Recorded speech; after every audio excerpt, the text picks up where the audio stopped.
All right, so Unit 5 is going to be all about triangles. So let's start with Section 1. Okay, so 5.1 is going to be all about classifying triangles into different categories based off their side lengths and their angles. And then after that, we'll talk about a few theorems that we can know to be true when dealing with triangles.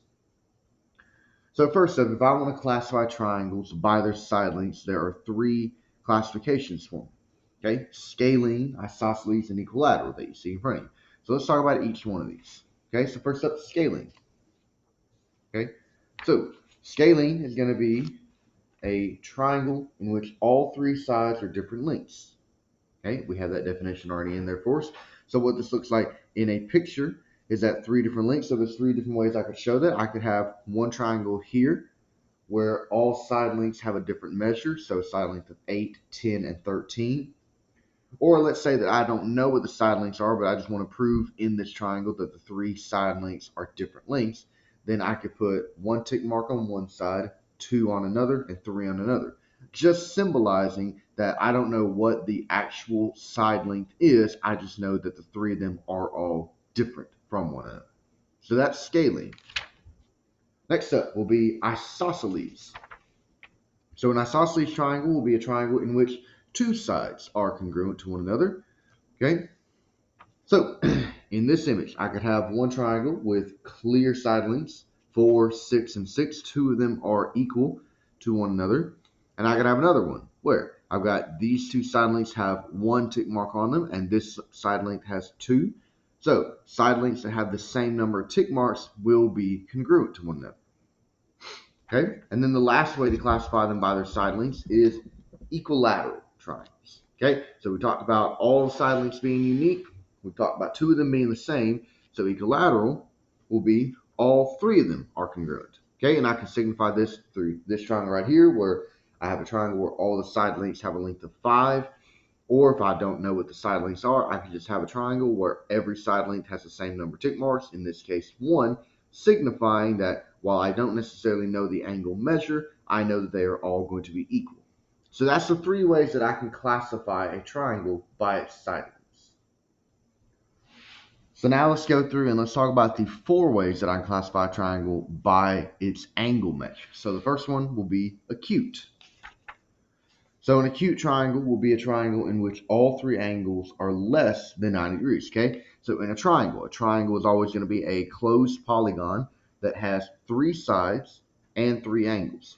So for a triangle to be classified as an acute triangle, all the angles have to be less than 90 degrees, or they'll all have to be acute angles. So there are a lot of combinations that I can throw together to do this, and there's a lot of combinations that I can't. So one combination that I can do is this triangle here has degree measures of 40, 60, and 80. Okay, so we can't necessarily throw together any three acute angles, and we'll talk about why in just a little bit. But this one will be a perfectly good excuse, 40, 60, and 80. Next up is an obtuse triangle. So an obtuse triangle is going to be a triangle in which one angle is greater than 90, okay? Or one angle has to be an obtuse angle. So, for example, this one right here, a 30-degree angle, a 115-degree angle, and a 35-degree angle, okay? So the 115 is my obtuse angle, so this makes an obtuse triangle. But if we look back, so with acute triangles, all three angles had to be less than 90. But with an obtuse triangle, only one angle can be an obtuse angle. So what would happen if I was to try to draw uh, an obtuse triangle with two obtuse angles? Well, let's look at this, okay? So if I redraw the same angle that I have here, okay, so we could say this is maybe a 115-degree angle. And so if I want to draw another obtuse angle, meaning maybe another 115-degree angle, then I could do this. And so with this, I've got an object that has two obtuse angles, but here's the problem. I can't close this object now, okay? Because a triangle has to have only three sides, and I've drawn my three sides, 1, 2, and 3. So I've drawn my three sides, and I've got two obtuse angles, but I can't close off this triangle. So because of that, we actually cannot have an obtuse triangle that has more than one obtuse angle, because we can't close it up. Okay, let's look at the next one. a right triangle. So a right triangle is going to be a triangle in which one angle is equal to 90 degrees. Okay? So in this example here, I've got a triangle where it is 30, 60, and 90. That's a perfectly good right triangle. But could I have a right triangle that has multiple right angles? Because in my definition, it says just one. So if I try to draw a triangle that has multiple right angles, this happens. So I've drawn three sides here and two right angles, but at this point, I can't do anything else. Okay, I can't close this triangle. I've drawn all three sides. So because of that very reason, I can only have one right angle in a right triangle. Okay, so now we talk about our last one. Okay, so our last way to classify angles by their, or classify triangles by their angle measures is equiangular or equiangular, however you wish to pronounce it. So an equiangular triangle is going to be a triangle in which all the angles are equal. Okay, and so for this specific instance, it cannot be just any three numbers. And again, we'll talk about that a little bit later with the triangle sum theorem that we're going to get into in just a little bit. But any time that you have an equiangular triangle, all the angles have to be equal. The only combination of angles that it can be is 60, 60, 60.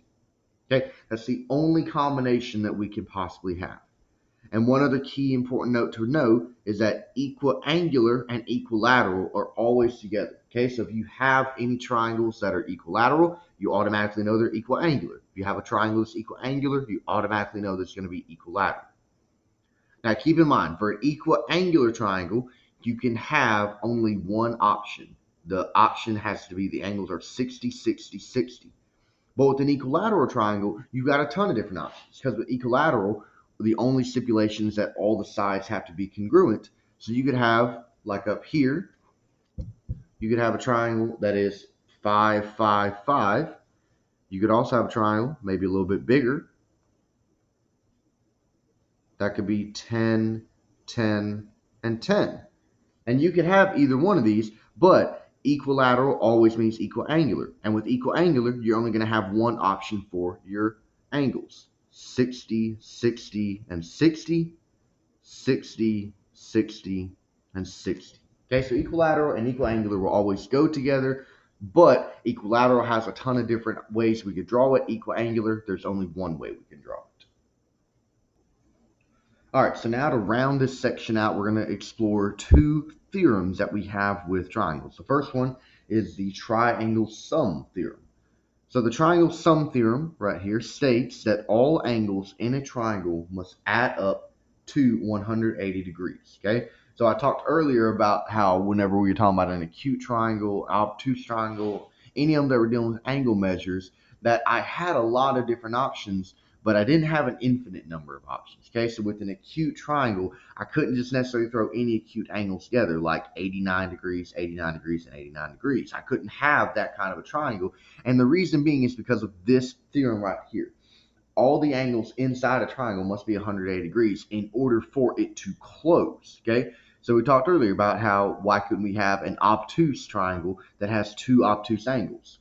Well, if I have two obtuse angles, so at the very least, if I have two 91-degree angles, well, those two angles themselves will add up to equal 182 degrees. And triangle sum theorem says for me to have a triangle, the angles cannot exceed 180. So let's explore a few examples here. So number one, solve for the value of x and list the sides from smallest to largest. Okay, so let's start with solving for the value of x. Okay, so in this triangle, we're given a triangle that has a 57-degree angle, a 65-degree angle, and then another angle that we're not sure what it is, but it's represented with x. So if I want to figure out what that remaining one is, I know from triangle sum theorem that if I take x plus 57 plus 65, I can set it equal to 180. Okay, so then from there, I'm going to subtract 57 and 65 from 180, and I'll wind up with 58. So that last remaining angle should have a degree measure of 58 degrees. So now we look at this part. List the sides from smallest to largest. So in triangles, we have a little relationship that pops up between the angles and the sides, and that is that the angles are proportional to the sides. Now, what I mean when I say that? So the smallest angle in this triangle is this 57-degree angle right up here at the top. So because the angles in the triangle are proportional to the sides, the smallest angle is going to be opposite from the shortest side. So the smallest angle is opposite from the shortest side. So if I'm to list the sides from smallest to largest or shortest to longest, however you want to phrase it, my shortest side or my smallest side will be side length AC because it's across from my smallest angle. Okay, next up, this x degree angle we found out to be 58 degrees. So that's going to be my next largest or my next smallest angle. So it is across from AB, so that means that AB must be my middle side. And then lastly, since 65 is my largest angle, it should be opposite from my largest side. So BC should be my largest side. So while I don't necessarily know what the side lengths are, I know that in order from smallest to largest, it's AC, AB, and BC. Okay, let's look at one more example with this one. Okay, let's look at number 3. So number 3, we're solving for the value of x and then listing the sides, this time from largest to smallest. Okay, so in example 3, we've got 3 angles, 60 degrees, 7 degrees, and then another one represented by 8x plus 2 degrees. So we want to figure out what 8x plus 2 or what x is equal to. We take these 3 angles, 8x plus 2 plus 60 plus 70, added up to 180. Combine my like terms, I get 8x plus 132 equals 180. Subtract my 132, I get 8x is 48. And then lastly, I should get that x is equal to 6. So now I want to go through and list those sides from largest to smallest. So first, we need to figure out what this other missing angle is. Plug in 6 into 8x plus 2, and I should get 50 degrees. So from largest to smallest, start with my largest angle, 70 degrees. It's opposite from side xy. My next angle, 60 degrees, it's opposite from side xz. Lastly, my shortest, 50 degrees, it is opposite from my shortest side, yz. Okay, so now to round out this section, we're going to talk about one last theorem, and that's going to be the exterior angle theorem. So with the exterior angle theorem, there's a lot of words for it. I just want to kind of simplify it a little bit for us. So exterior angle theorem. So given this image right here, so I've got a triangle. Inside this triangle, I've got my angles 1, 2, and 3. And then I extend the bottom side of the triangle. And when I extend it, I create angle 4. So what the exterior angle theorem tells me is that my 2 remote interior angles, or the 2 that are separated from this exterior angle, if I add up these 2 angles, angles 1 and 2, they should equal angle 4. And the reason why this works for us, angles 1, 2, and 3 add up to be 180 degrees because of the triangle sum theorem that we just talked about.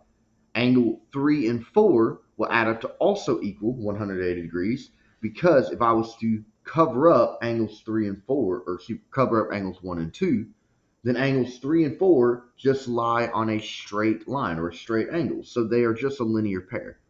So if I've got these 3 equal to be 180 and these 2 equal to be 180, then I can take out the one that's the same, the angle 3, and set these 2 equal to one another. So let's look at an example with that. Okay, let's look at example 3. So example 3, we're given this triangle here. We've got inside the triangle 58 degrees and 5x plus 10 degrees, and this angle is 11x plus 2 degrees. So referring back to my little diagram down here, we could say that this is my angle 1, this is my angle 2, and this is my angle 4. So angle 1, 5x plus 10, plus angle 2, 58 degrees, is equal to angle 4, 11x plus 2 degrees. Combine my like terms over here, I get 5x plus 68 is equal to 11x plus 2. Get my like terms together on the same side, so subtract my 5x, subtract my 2, I get 66 is equal to 6x. And then finally, divide by 6, and I get that 11 is equal to x. So that's just using the exterior angle theorem. And then looking back up at number 1, so in the more simple example, we have x, 50, and 120. Well, I know because of exterior angle theorem that I can add together x and 50 degrees, and I get 120. So to solve for that missing angle, I just subtract 50 from 120, and I'll get that 70 is my missing angle.